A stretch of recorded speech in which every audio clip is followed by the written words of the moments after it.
Eh, Señor ministro, señores viceministros, señor superintendente, señores de la OIT y de la Embajada de España. Evidentemente este panorama en el Consejo Nacional no se ha dado antes, porque obviamente aquí en este ministerio estaban otras fuerzas que atraían al sector empresarial y han vivido muy tranquilos. Hoy hay una situación un tanto distinta y han abandonado el Consejo Nacional de Trabajo. Eso es realmente grave, porque están poniendo en evidencia un sector empresarial que no es consecuente con lo que dice en otros momentos de impulsores de la democracia, etc. Y a mí me preocupa hacer esta intervención porque en realidad he escuchado del ministro y de los compañeros que han intervenido de que el problema es que la legislación es dispersa. El problema no es que la legislación es dispersa solamente.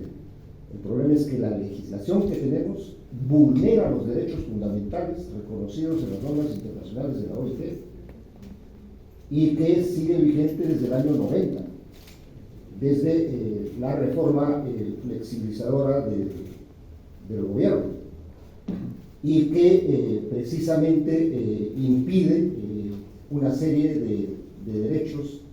Y ese es el problema. El Código de Trabajo lo que tiene que apuntar es a resolver ese problema, además de juntar todas las normas. Entonces, yo creo que el gran tema es poner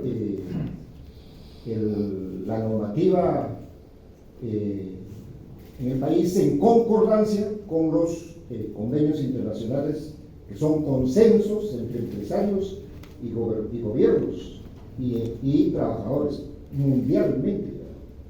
O sea, acá no hay nada que los empresarios no hayan aceptado ni que los trabajadores hayamos dejado de aceptar. Son convenios internacionales y la verdad es que hay una legislación que no se ajusta a eso. Y de otra parte, ciertamente también la normativa tiene que ponerse a tono con el espectro laboral peruano. El espectro laboral peruano no solamente son los asalariados de la empresa privada o los asalariados de la administración pública, son el 70 y tanto % de trabajadores que se generan su propio puesto de trabajo, que son autoempleados y que no pueden, no deben quedar al margen del Código de Trabajo. Tienen que ser reconocidos como trabajadores. El tema de la informalidad empresarial, porque una cosa es la informalidad que ha descrito el representante de la pequeña empresa, y otra cosa es que los trabajadores se les haga trabajar de manera informal.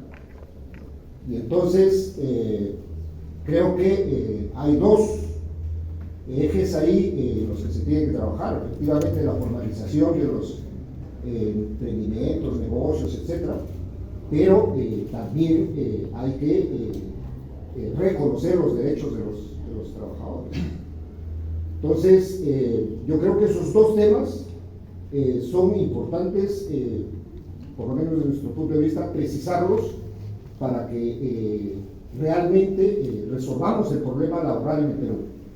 Porque si no encaramos esa concordancia con la normativa fundamental y con la realidad del espectro laboral, entonces cualquier cosa que saquemos va a quedar parcialmente asumida.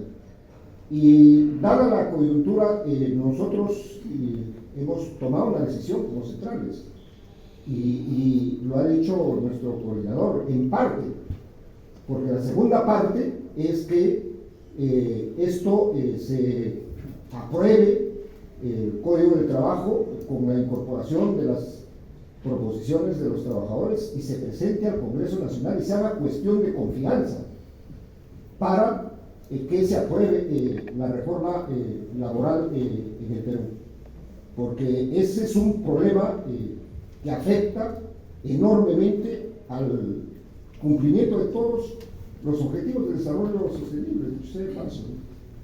Porque este eje del trabajo es fundamental para que esos objetivos se cumplen y esa Agenda 2030 se cumple en el Perú, que dicho sea de paso, no lo vemos tan bien impulsada desde el gobierno.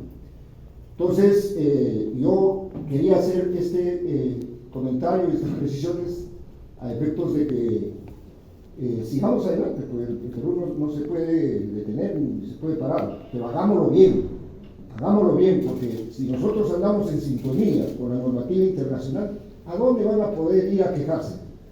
Si hacemos en concordancia con la realidad de nuestro país, ¿quién se va a oponer? Los que están en contra del desarrollo, y eso hay que avanzar en ese sentido, enfrentando ese problema, ¿no? Gracias. Muchas gracias, Julio César. Le vamos a dar el uso de la palabra.